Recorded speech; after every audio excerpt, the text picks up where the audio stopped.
Kondisi indeks standar pencemaran udara ISPU Kota Palembang pada Senin 30 Oktober 2023 ini kembali meroket bahkan ke level berbahaya.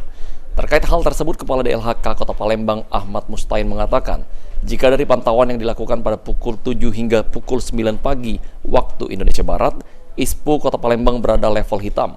Dengan kembali naiknya angka ISPU ini, pemerintah Kota Palembang yang awalnya akan mengembalikan jam masuk sekolah ke pukul 7 pagi langsung menarik kembali kebijakan tersebut. Kenaikan angka ISPU yang cukup tinggi secara tiba-tiba di Kota Palembang sendiri diperkirakan akibat hujan yang belum turun optimal dan kiriman asap dari kabupaten tetangga. ISPU diprediksi akan turun secara stabil ketika hujan turun secara rutin di Sumatera Selatan.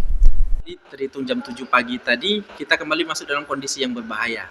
Kelihatan agak pekat, sampai dengan jam 9, ISPU laporan jam 9 masih dalam kondisi berbahaya. Makanya kegiatan untuk perubahan jam itu ditarik kembali, karena memang sempat naik kembali. Kondisi masih sangat fluktuatif, memang akan selesai masalah ISPU ini ketika hujan secara rutin turun ke di wilayah Sumatera Selatan. Ditambahkan Kepala DLHK Palembang untuk mengantisipasi kondisi ISPU semakin memburuk akibat kebakaran di TPA, saat ini patroli rutin sudah dilakukan petugas dengan menggunakan alat berat. Sandi Pratama, PAL TV.